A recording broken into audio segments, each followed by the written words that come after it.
ছানা ছাড়াই ছানার জিলাপি বানানো যে এত সহজ, এই রেসিপিটা না দেখলে বিশ্বাসই করতে পারবে না। এইভাবে কাউকে জিলাপি বানিয়ে খাওয়ালে সে খেয়ে বুঝতেই পারবে না এটা ছানা দিয়ে তৈরি নয়। একদম নরম তুলতুলে আর রসালো, মুখে দিলেই মিলিয়ে যাবে। আর এইভাবে জিলাপি বানালে মিষ্টি দোকানের ছানার জিলাপির থেকে স্বাদের দিক থেকে কোনো অংশে কম হবে না, কথা দিচ্ছি। চলো তাহলে রেসিপিটা কিভাবে বানিয়ে নিলাম প্রথম থেকে শেষ পর্যন্ত দেখে নিই, আশা করছি ভালো লাগবে। জিলাপি বানানোর জন্য প্রথমে এখানে একটা বোলের মধ্যে 1 কাপ নিয়ে নিচ্ছি ময়দা, আর ঠিক ওই কাপ মেপেই 1 কাপ গুঁড়া দুধ নিয়ে নিচ্ছি। আমি এখানে আমুলের গুঁড়া দুধ ব্যবহার করছি, তোমরা চাইলে যে কোনো ব্র্যান্ডের গুঁড়া দুধ এখানে ব্যবহার করতে পারো। তারপর সুন্দর একটা ফ্লেভার আর ময়ানের জন্য দিয়ে দিলাম 1 টিস্পুনের মতো ঘি আর 1/2 টিস্পুনের মতো বেকিং সোডা। এবার সমস্ত কিছুই খুব ভালোভাবে ঘষে ঘষে এখানে ময়দাটাকে ময়ান দিয়ে নিতে হবে।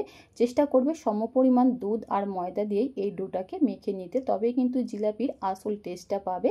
দেখতে পাচ্ছ বন্ধুরা, খুব ভালোভাবে ঘষে ঘষে এখানে ময়ান দেওয়ার পর আমি আগে থেকে জাল করে রাখা স্বাভাবিক তাপমাত্রার দুধ নিয়েছি। এখানে আমি 1 কাপ দুধ নিয়েছি, তবে 1 কাপ দুধ পুরোটাই লাগবে না, প্রয়োজন মতো দুধ অ্যাড করে এখানে সফট করে একটা ডো মেখে নিতে হবে। তোমরা চাইলে এখানে দুধের পরিবর্তে পানি ব্যবহার করতে পারো ডোটা বানানোর জন্য।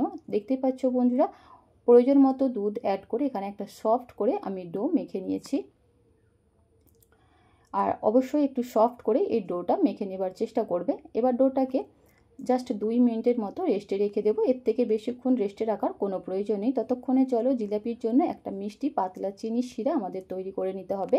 চুলায় একটা প্যান বসিয়ে দিয়েছি, আর ঠিক ওই কাপ মেপে আমি 1.5 কাপ চিনি দিয়ে দিচ্ছি আর 3 কাপ পানি দিয়ে দিচ্ছি। অবশ্যই কিন্তু এই ছানার জিলাপি বানানোর জন্য চিনির শিরাটা একদম পাতলা করে তৈরি করে নিতে হবে, তাই অবশ্যই চিনি আর পানির পরিমাণটা ঠিকঠাক রেখে চিনির শিরাটা তৈরি করে নেবার চেষ্টা করবে। সুন্দর একটা ফ্লেভারের জন্য দিয়ে দিলাম 3টা এলাচ।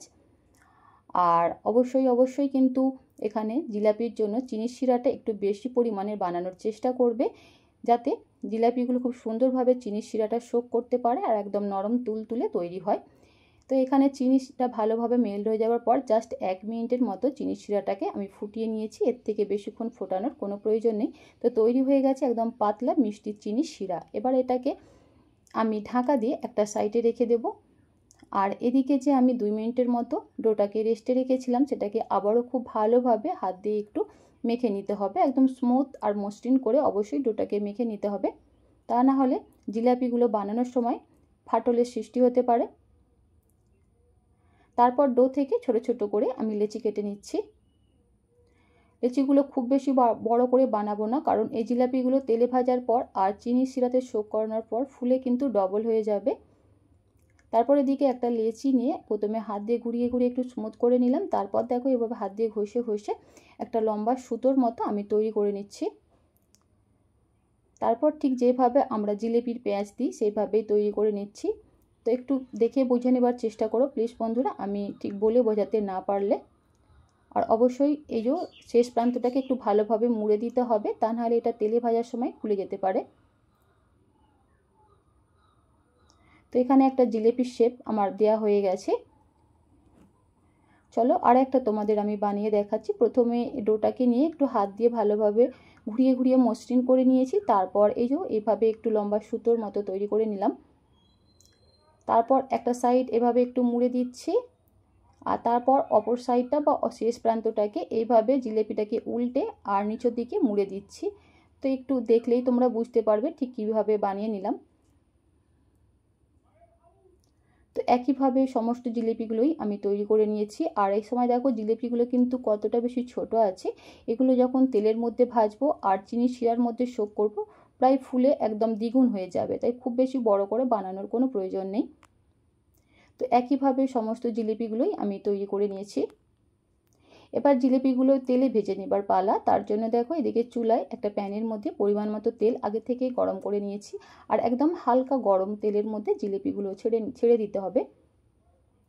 খুব বেশি গরম তেলের মধ্যে জিলিপিগুলো ভাজতে যাবে না, তাহলে তেলে দেওয়ার সাথে সাথে জিলিপিগুলো কালার চলে আসবে, ভেতর থেকে কাঁচা থেকে যাবে। এবার চুলো ফ্লেমটাকে একেবারে লোয়ে রেখে জিলিপিগুলোকে উল্টে পাল্টে আমি লাল লাল করে ভেজে নিচ্ছি।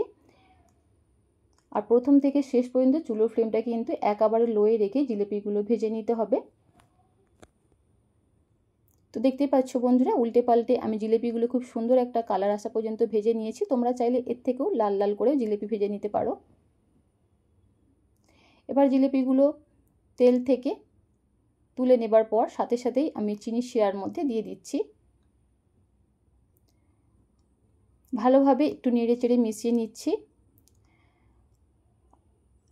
আর চিনি শিরার মধ্যে জিলিপিগুলোকে প্রায় 5 থেকে 7 মিনিটের মতো ফুটিয়ে নেব, চুলোর ফ্লেমটাকে মিডিয়াম ফ্লেমে রেখে। এর থেকে বেশিক্ষণ ফোটানোর কোনো প্রয়োজন নেই, 5 থেকে 7 মিনিট ফুটিয়ে নিলেই যথেষ্ট। তো পুরো আমি 5 থেকে 6 মিনিট পর ফিরে আসলাম। আর এই সময় দেখতেই পাচ্ছ বন্ধুরা, জিলিপিগুলো কিন্তু ফুলে একেবারে ডবল হয়ে গেছে আর একদম নরম তুলতুলে হয়ে গেছে, ভালোভাবে চিনির শিরাটাও সোক করে নিয়েছে। এবার চুলো ফ্লেমটাকে অফ করে দেব, তারপর ঢাকা দিয়ে জিলিপিটা ভালোভাবে ঠান্ডা হওয়া পর্যন্ত অথবা 1 ঘন্টার মতো রেস্টে রেখে দেব। এর থেকে বেশিক্ষণ রেস্টে রাখার কোনো প্রয়োজন নেই। এই সময়ের মধ্যে দেখবে জিলিপিটা একদম পারফেক্টভাবে রেডি হয়ে গেছে। তো এই যে দেখতেই পাচ্ছ বন্ধুরা, এখানে জিলিপিটা কতটা সুন্দর লাগছে, একদম নরম তুলতুলে, একদম হুবাহু মিষ্টি দোকানের ছানার জিলিপির মতনই লাগছে। আশা করি তোমরা দেখেই নিশ্চয়ই বুঝতে পারছো। এবার একটা জিলিপি আমি একটা প্লেটের মধ্যে তুলে নিচ্ছি। তো দেখতেই পেলে বন্ধুরা, ছানা ছাড়াই শুধুমাত্র ময়দা আর গুঁড়া দুধ দিয়ে দারুণ স্বাদের এই ছানার জিলিপি তৈরি করে নেওয়া যায়। খেতে অসম্ভব টেস্টি হয়, অসম্ভব মজার হয়। এইভাবে কাউকে জিলাপি বানিয়ে খাওয়ালে সে কিন্তু খেয়ে বুঝতেই পারবে না এটা ছানা দিয়ে তৈরি নয়। একদম নরম তুলতুলে আর রসালো, মুখে দেবার সাথে সাথেই মিলিয়ে যাবে। যারা আগে কখনো এইভাবে ছানার জিলিপি বাড়িতে বানাওনি, তো প্লিজ একবার হলো বাড়িতে বানিয়ে দেখতে পারো। আশা করছি তোমাদের অনেক বেশি ভালো লাগবে। রেসিপিটি যদি তোমাদের এতটুকু কথা ভালো লেগে থাকে, প্লিজ বন্ধুরা লাইক, কমেন্ট এবং শেয়ার করো। চ্যানেলটা সাবস্ক্রাইব করে পাশে থাকার অনুরোধ রইল। আবারও দেখাবো নতুন কোনো রেসিপিতে। আজ তাহলে এই পর্যন্তই। আল্লাহ হাফিজ।